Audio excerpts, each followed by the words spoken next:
Good morning students. आज आपकी class 4 की मैथ्स की क्लास है। So we know that chapter is 4 is going on tick tick tick. So let's start. First 2 page are completed of this chapter. In question number 1 practice time, हम practice time में जो पहला question था वो कर चुके हैं। अब हम नेक्स्ट पेज पर चलते हैं, पेज नंबर 37 पर, जहाँ पर क्वेश्चन नंबर 2 है। इसमें लिखा है show the following times in the clock, यानी आपको जो ये क्लॉक्स दी हुई हैं अलग अलग डिज़ाइंस की, इनमें जो है वो टाइम देखना है आपको। और सब में देखिए, ये पहली क्लॉक है, इसमें इसके नीचे बॉक्स बना हुआ है, इसमें 3:10 लिखा हुआ है। फिर सेकंड क्लॉक में 6:40 राइट साइड में बढ़ते जाएंगे हम, और फिर थर्ड क्लॉक में 4:45। उसके बाद नीचे वाली रो में जो आपकी फर्स्ट क्लॉक है उसमें 2:20, फिर फिफ्थ क्लॉक है 3:15, और उसके बाद 7:35। इस तरीके की टाइमिंग दी हुई है।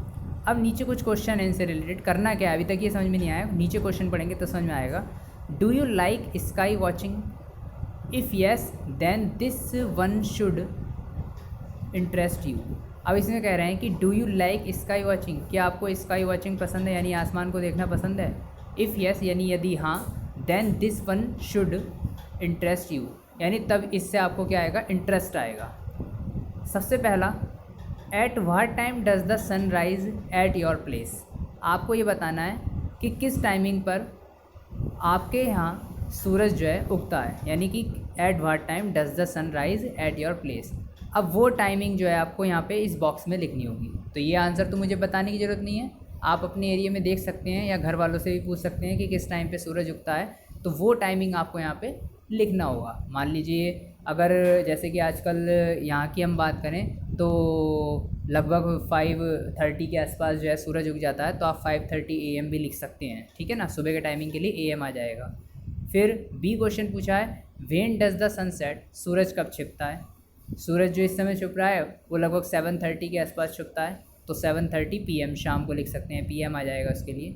फिर नीचे लिखा है, does the sun rise and set at the same times every day. क्या रोज़ाना जो सूरज जो उगता है और जो छिपता है वो क्या सेम टाइम पर होता है रोज़ाना? सेम टाइम पर तो होता नहीं है। अब ये वो तो साल में केवल ओनली 2 ही डेज़ होते हैं जब दिन और रात बिल्कुल बराबर होते हैं, तो उस कंडीशन में जो है सूरज और छिपता भी उसी टाइमिंग है और लगभग उगता भी उसी टाइम है। लेकिन बाकी जो ईयर्स होते हैं, 365 डेज़ होते हैं पूरे साल में, उसमें जो है सूरज उस सेम टाइम पर ना ही उगता है और ना ही छिपता है। तो इसमें आपको क्या लिखना पड़ेगा, नो लिखना पड़ेगा। इसका आंसर क्या लिखेंगे, नो। फिर look at the newspaper and see the time of sunshine and sunset in different months. उसमें जो है see the time of sunrise यानी सूरज, यानी अलग अलग मंथ्स में।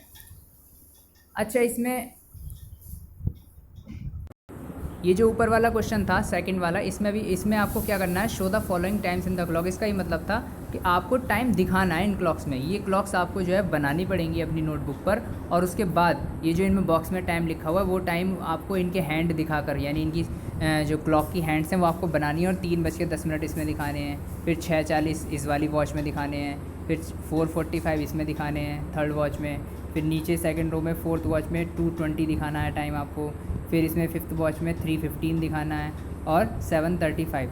अगर किसी बच्चे से हूबहू बिल्कुल ऐसी वॉच नहीं बनती हैं तो आप अपने डिज़ाइन की वॉच बनाकर भी उसमें ये टाइमिंग दिखा सकते हैं। लेकिन ये जो 6 वॉचेस हैं, इन 6 वॉचेस का और जो टाइमिंग ये लिखा हुआ है बिल्कुल सेम ये टाइम आपको वॉच बनाकर अपनी नोटबुक में दिखाना है। और उसके बाद ये जो नीचे ए और बी वाले क्वेश्चन थे ये मैंने आपको समझा दिए हैं, क्योंकि इसमें आपको पहले क्वेश्चन में ए वाले में मैंने बता दिया नो लिखना है, और पहले वाले क्वेश्चन में ये पूछा था at what time does the sun rise, यानी कि सन राइजिंग का टाइम लिखना है। बी वाले क्वेश्चन में सन सेट का टाइम लिखना है, और फिर ये जो पूछा था बी के नीचे does the sun rise and set at the same times every day, तो इसका नो लिखना है। अब ये न्यूज़पेपर से रिलेटेड क्या है, इसमें न्यूज़पेपर से रिलेटेड बस यही कि आप जो है न्यूज़पेपर देख सकते हैं अपने घर में आने वाला अलग अलग मंथ्स में, और फिर जो है उनका सूरज उगने का टाइम और सूरज छुपने का टाइम जो अलग अलग महीनों में देख सकते हैं। तो ये एक एक्टिविटी है जो आपको लंबे टाइम के लिए करती रहनी है, यानी आपको देखना चाहिए रोज़ाना अलग अलग टाइम के गैप के बाद, कि जैसे आज देख लिया इस मंथ में, जुलाई के मंथ में, जुलाई की स्टार्टिंग में आपने देख लिया कि कितने बजे सूरज उग रहा है और कितने बजे सूरज छुप रहा है, न्यूज़पेपर में टाइम लिख कर आता है, मोबाइल्स में भी आजकल पता चल जाता है, और फिर एक महीने बाद चेक करेंगे तो देखना कितना डिफरेंस आ जाएगा। तो इस तरीके से आप अलग अलग मंथ में चेक करके एक्टिविटी कर सकते हैं इससे। तो ये जो है ये आपको नोटबुक में नहीं करना है, ये एक प्रकार की एक्टिविटी हो गई, ठीक है। अब नेक्स्ट पेज पे देखते हैं क्या लिखा है। Look at the photo and gas the time at this place. अब देखिए ये फ़ोटो आपको दिखाई दे रही है, क्या लगता है आपको किस चीज़ की फ़ोटो है? सभी को मेरे ख्याल से पता चल गया होगा, और जिसको नहीं पता है, बहुत सारे बच्चों को हो सकता है पता भी नहीं हो, यह है एफिल टावर, जो कि फ्रांस की राजधानी, फ्रांस की कैपिटल पेरिस में है ना। एफिल टावर के नाम से इसे हम जानते हैं। तो इसमें लिखा है this photo was taken in Paris France. यहाँ लिखा हुआ है कि ये फ़ोटो कहाँ ली गई है,